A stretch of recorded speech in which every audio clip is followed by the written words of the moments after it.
Talk less and focus on driving. That's the bizarre critique from Ferrari's president to its Formula 1 drivers Lewis Hamilton and Charles Leclerc. Ferrari president John Alcan also implied the F1 team lacks unity in some surprising criticism after the latest setback in Ferrari's bruising 2025 season, a disastrous double DNF in Brazil, which Alcan labelled as a big disappointment.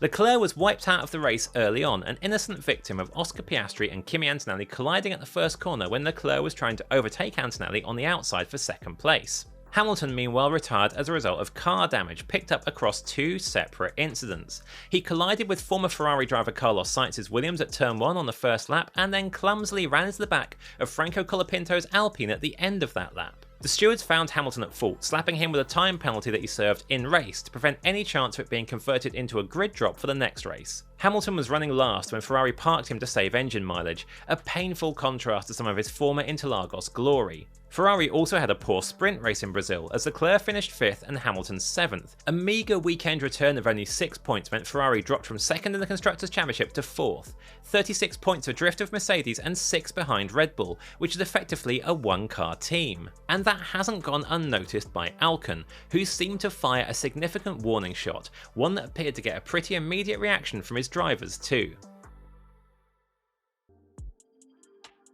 After criticising Ferrari's Brazil weekend as a big disappointment, Alcan contrasted the mechanics and engineers in the team with everyone else. Speaking at an event for Milano Cortina 2026, site of the next Winter Olympics, Alcan said, "If we look at the Formula 1 Championship, we can say that on one hand we have our mechanics who are basically winning the championship with their performance and everything that's been done on the pit stops." Now you might be thinking, hang on a second, what championship are the Ferrari mechanics winning? Certainly not either F1 crown this year nor any year since 2008. But Alcan is likely referring to Ferrari's lead in the DHL-sponsored F1 pit stop ranking standings, where it is well ahead of McLaren and Red Bull, despite not having any of the 5 fastest pit stops of the season.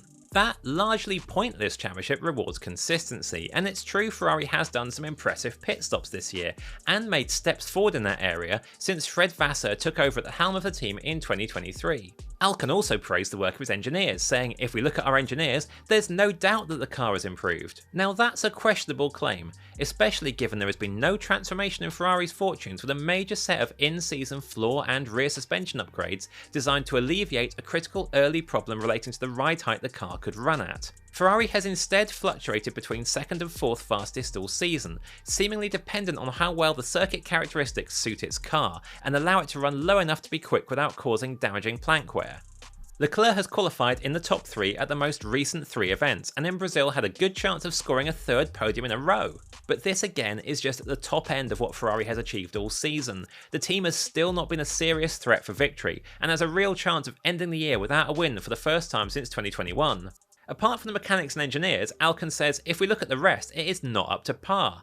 And here's the killer bit. He continued, "And surely we have drivers for whom it is important they focus on driving and talk less, because we still have important races ahead of us and getting second place is not impossible." To bring the drivers into it the way Alcan has and implicitly question the unity of the F1 team is especially dramatic. And it's a claim that struggles even under the most basic of scrutiny. Leclerc has been as dependable as ever, yet continues to be undermined by Ferrari failing to give him the necessary machinery to win. And if guilty of anything, it's being honest in expressing his frustration with that, plus his emerging concerns about the potential consequences of the 2026 car not being competitive either. The prime years of his F1 career are currently being wasted while he's seeing his former karting contemporaries like Lando Norris and Max Verstappen fight for world championships. And yet Leclerc gave Ferrari a huge vote of confidence in signing a huge multi-year deal at the start of last year that could keep him at the team as long as until 2029. Leclerc has held up his end of the bargain, placing 2nd in our driver rankings as the best driver not named Max Verstappen last year, and he'll no doubt be in the mix for a similar position this year.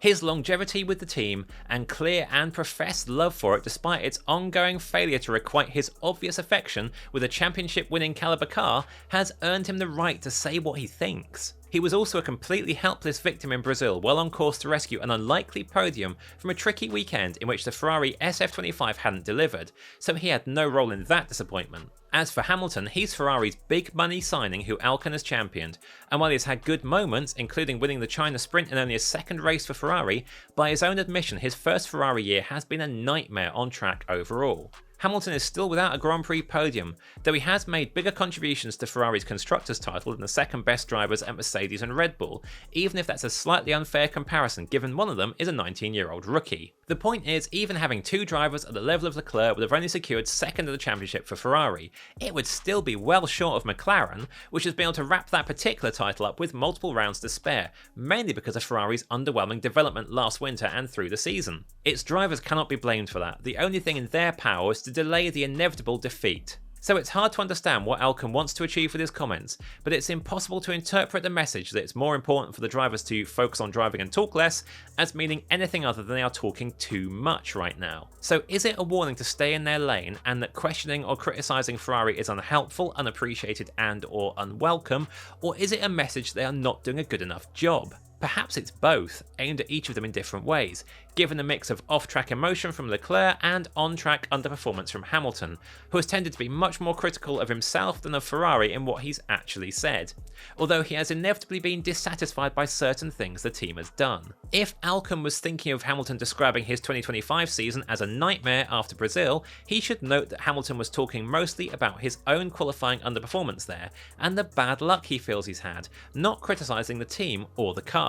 But Leclerc could have said a lot more than that, and a lot worse too. Whatever Alcon's intent, his words are likely to raise some uncomfortable questions for the drivers, both in private and when they arrive in Las Vegas to try to reclaim that second place across the final 3 rounds. There was a rapid hint of that a few hours after Alcon's comments were published.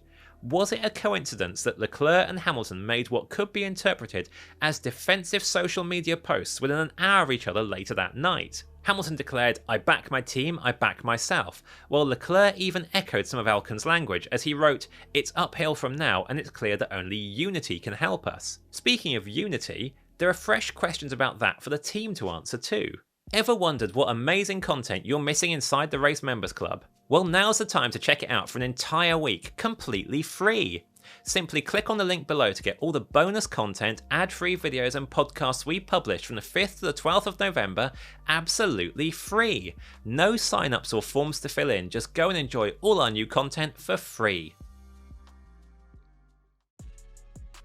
Alcon's comments came on the same weekend Ferrari's sports car operation, run by AF Corsi, won the World Endurance Championship in a season where it also triumphed at Le Mans 24 Hours for the 3rd year in a row.